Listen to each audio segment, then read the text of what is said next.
Bonjour à tous, bienvenue sur mon profil où je vous partage mes connaissances en trading. Je m'appelle Philippe, j'ai 60 ans et depuis un an et demi maintenant, j'ai découvert le trading et donc j'apprends à devenir un trader. Donc je vous partage dans différents modules tout ce que j'ai appris, donc ce qu'on a vu la dernière fois. C'était les bougies spéciales, les formes qu'elles peuvent avoir sur le graphique, les bougies spéciales. Et on avait vu euh, spéciales, on avait vu voilà, les différentes tendances, tendances baissières, hop, les tendances haussières, et on les avait vues sur le web. Donc là, on va aller voir maintenant les différentes sessions. Donc on peut trader 24 heures sur 24, du coup. Hein, comme disent les jeunes, du coup. Donc, les sessions de marché. On a trois principales sessions. La session asiatique, celle de Tokyo, européenne, celle de Londres, et américaine, celle de New York. Donc, elles se répartissent dans différentes horaires. Chez nous, Londres va être de 8h à 17h. New York va être de 13h à 22h. Et Tokyo de minuit à 9h. En fait, il faut faire attention entre l'hiver et l'été. Ça change d'heure, donc il faut s'adapter à cela. Donc Tokyo. Tokyo attaque à minuit et va durer jusqu'à. Moi, je la fais arrêter à 7 heures. Je vous montrerai pourquoi, parce qu'après 9 heures, pour moi, c'est plutôt long. D'ailleurs, Tokyo finit en attaque, mais entre 8 et 9, moi, j'ai intégré 30. Donc ici, Tokyo, session asiatique. Alors, quelles sont les paires à trader?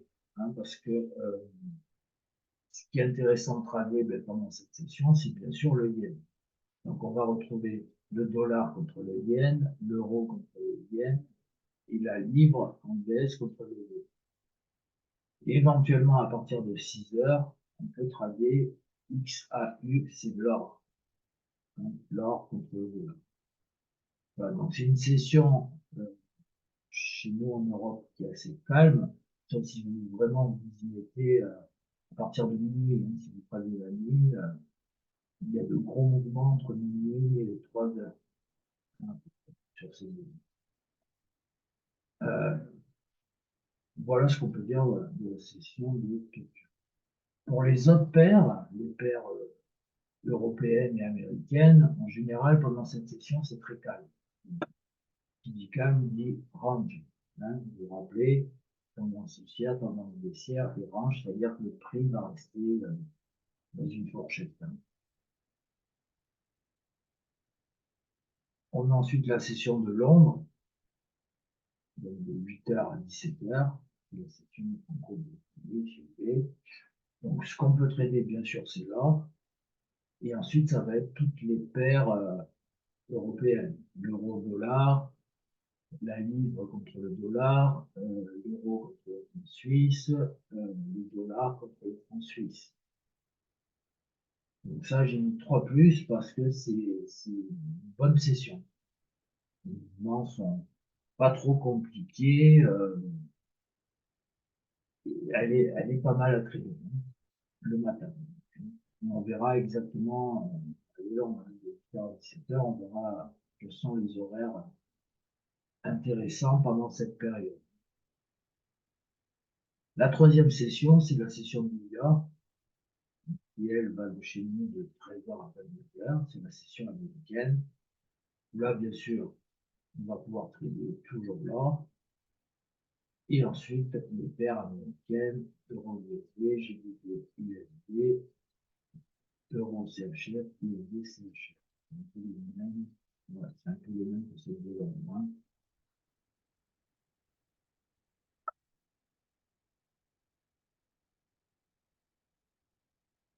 Voilà donc les trois sessions qui s'enchaînent tout au long de la journée. De minuit à minuit, on a ces trois sessions. Ici, on a les volumes en pips des différentes sessions. C'est-à-dire, suivant les paires, en fonction des sections, vous voyez l'euro USD sur Tokyo, Londres et New York, il va y avoir une variation de prix. Et ce que l'on constate, vous voyez, c'est que c'est pendant Londres que l'euro USD varie le plus. Donc, on est à 114 pips, pips c'est une unité sur le graphique. Plus il y a pips, plus ça veut dire que le prix monte et descend. Donc là, il y aura une variation de 100 pips, New York 90 et Tokyo 67. Si on prend le JPY, Tokyo 58, 59, bon, c'est un peu près pareil. Mais voilà, ça sert à rien d'avoir des positions plus grandes que ça. Ça, c'est la moyenne des volumes en pips. Une centaine de pips, à peu près. Là, c'est un peu moins ici. Mais voilà, ça sert à rien de parler plus que ça. Alors, là, j'ai représenté donc à partir d'un graphique les trois sections. Donc, on a la première, Tokyo. Donc, ici, on a, vous voyez, hop, tendance haussière, et ensuite, tendance baissière pour revenir haussière et repartir baissière. Ce qu'on va repérer, c'est les points hauts et les points bas de chaque section.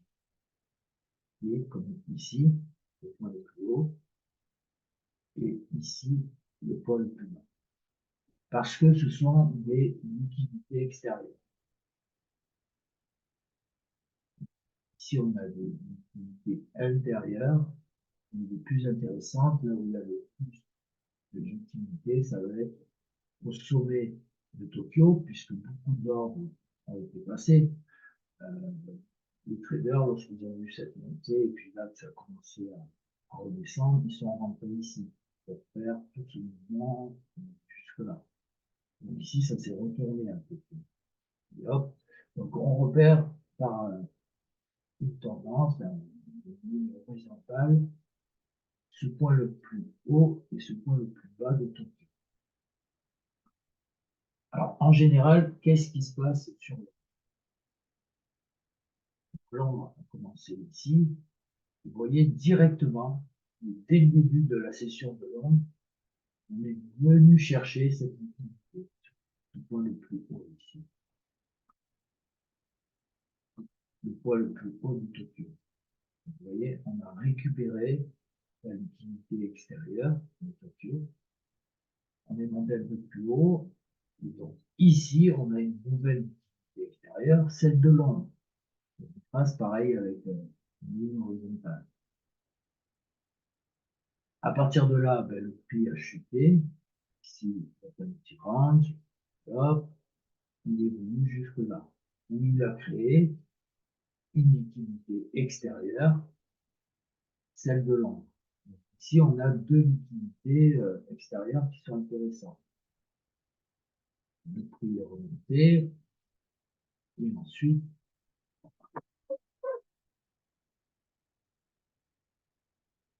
hein, donc ici, on a la liquidité extérieure de Londres qui a pris celle de Tokyo.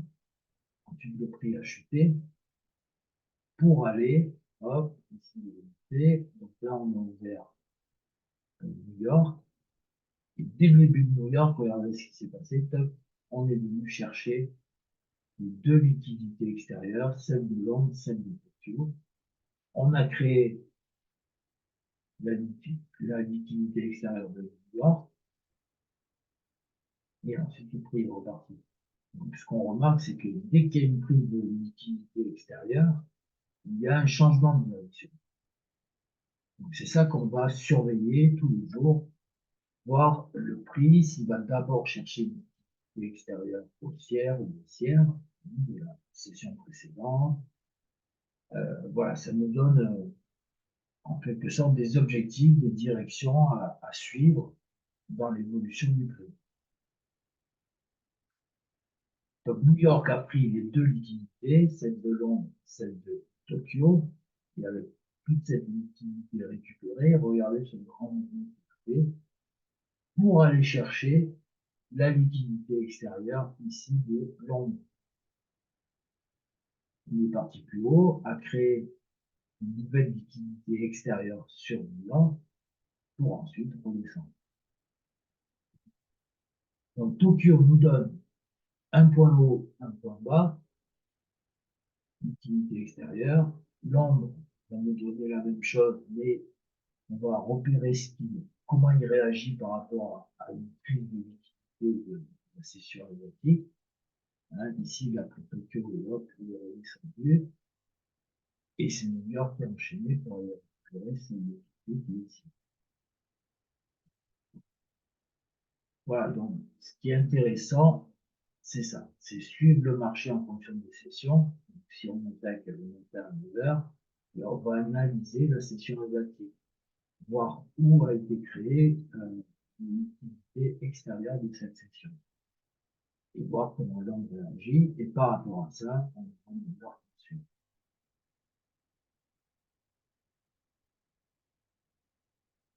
Ici, ce que j'ai marqué en rouge, c'est ce qu'on appelle les kill zones. Alors, les kill zones, vous voyez, sur Londres, elles durent de 9h30 à 11h. C'est là où on va avoir les plus grands mouvements, les prises de décision, c'est-à-dire de 9h à 11h, où tous les traders sont devant le graphique, donc il se passe quelque chose. Toujours de la volatilité qui démarre à partir de là. Et là, on voit bien, entre il y a eu ce mouvement baissier, là, on peut repasser, mais ensuite, on a poursuivi ce mouvement. Donc, c'est intéressant de voir que de là, on peut aller jusque là. Avec un démarrage dans cette fameuse piste de la 30 11. On a la même chose sur New York. Hop, par là.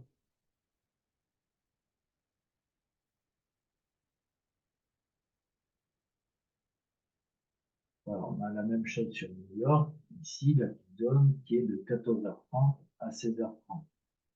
Hein, et vous voyez donc la liquidité extérieure de Londres et de Tokyo a été prise juste un peu avant, mais ensuite, regardez tout ce grand mouvement.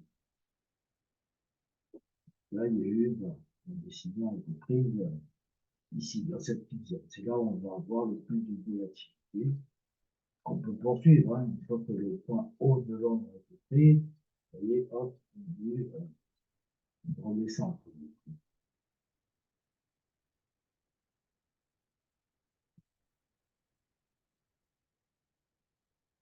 La bourse ne va pas bien, donc ça c'est un vrai graphique où on a vu ici le high de Tokyo, très jaune là, qui a été pris ici à Londres. Une fois qu'il a été pris, qu'elle a été prise, on est redescendu pour ici venir chercher le bas de la session. Alors, sur Londres, on a pris le haut de Tokyo, et sur New York, on a pris le bas de Tokyo. Ça, c'était sur l'or.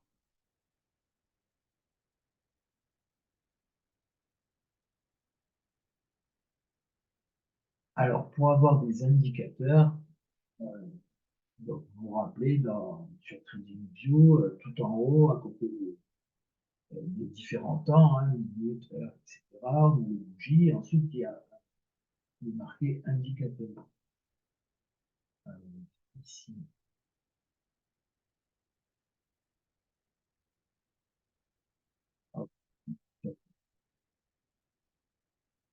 là, vous allez prendre celui-ci. Market Session. 4 sessions de Maxime Kanté. Ça, c'est l'indicateur qui va vous donner les différentes sessions du marché. Je peux passer une minute. On va voir ici, on va cacher le dessin.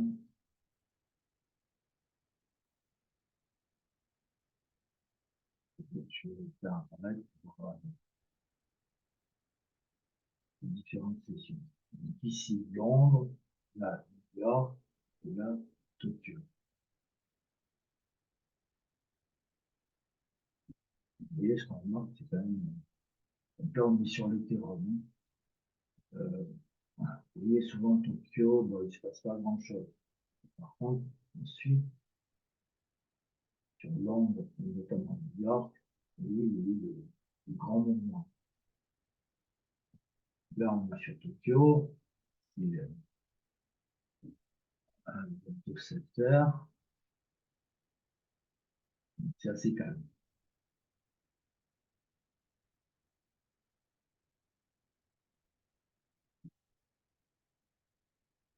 Pour paramétrer ces sessions, lorsque vous êtes sur TradingView, les indicateurs apparaissent ici, FX Market Session.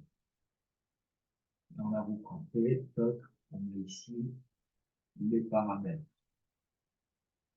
Donc la session 1, c'est Londres, donc le temps de 9h à 17h, l'heure turquoise. La deuxième session New York, de 13h à 22h. La troisième session de Tokyo, de 23h à 8h. Alors je vais régler comme ça, parce que j'ai intégré celle-ci, Francfort, et elle dure 1 heure, elle est très courte, 8h à 9h. Et c'est vraiment voilà, le début avant la kill zone de Londres. Ici, il peut se passer des choses.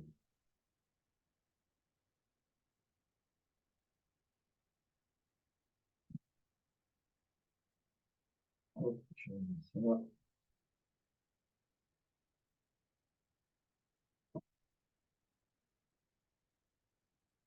Donc ici, l'indicateur, hein, vous l'avez repéré.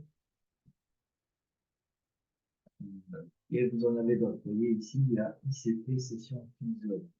Donc là, vous pouvez afficher les kill zones. Je vais voir ce que ça donne. Je vais...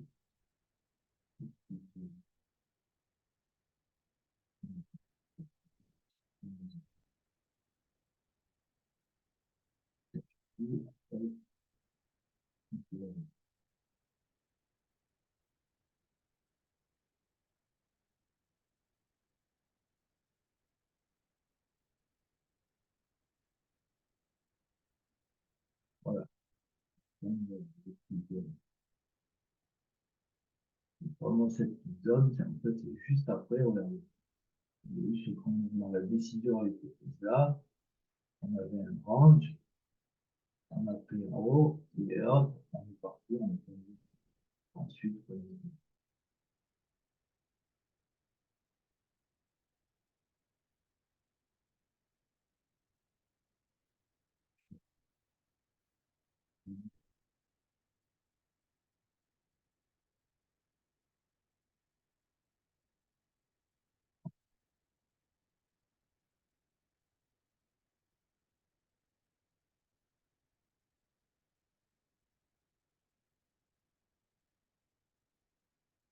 voilà, donc là, c'est bientôt 7 heures. Alors, ce que je vais faire, on va se retrouver à 8 heures, voir ce qui se passe dès l'ouverture de Francfort et sur la session de Londres. Vous voyez, sur Tokyo, il ne se passe pas grand-chose. Donc là, quelque chose qui se prépare. Vous voyez, les trois moyennes sont en train de se rapprocher. Qu'est-ce que vous se croisez vers en bas, faire semblant de faire en haut. On verra bien.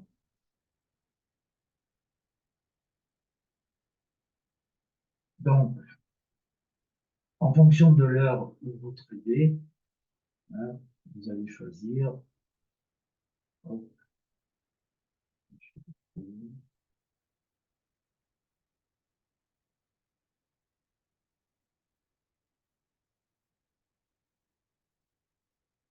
bien retenir les 3 sessions, on prend l'indicateur qui va vous afficher sur le graphique. Et en fonction de ces sessions, ben, vous avez des paires qui sont plus ou moins volatiles. Bien sûr, la session asiatique, ça va être le yen. La session de Londres, ça va être l'euro, la livre. Le dollar est toujours présent, hein, puisqu'on fait toujours une comparaison entre une monnaie et une autre. Le franc suisse, le dollar franc suisse. La session de Londres, ça va être plutôt des paires comme ceci. Et sur New York, on va retrouver un peu de volume. Voilà, enchaîne. Bien retenir, bien repérer sur le graphique les liquidités extérieures de chaque session, car ça va nous donner des orientations pour la suite de chacun des mouvements. Sur le long, on va voir si on va récupérer la liquidité de Tokyo, c'est normal, etc. L'équipe zone, 9h30, 11h pour l'ordre, 14h30, 16h30 pour l'ordre.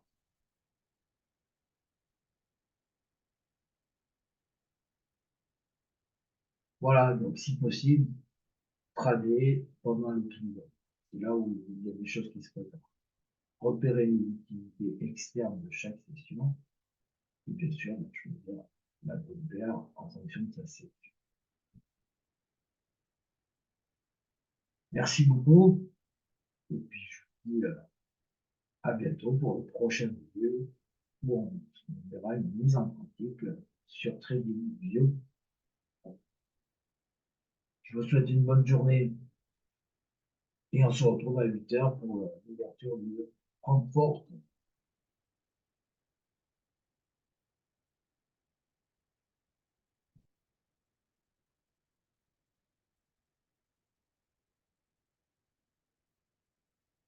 Bonne journée, bonne journée. Deux écrans, je sais plus où je suis. La caméra, elle est là.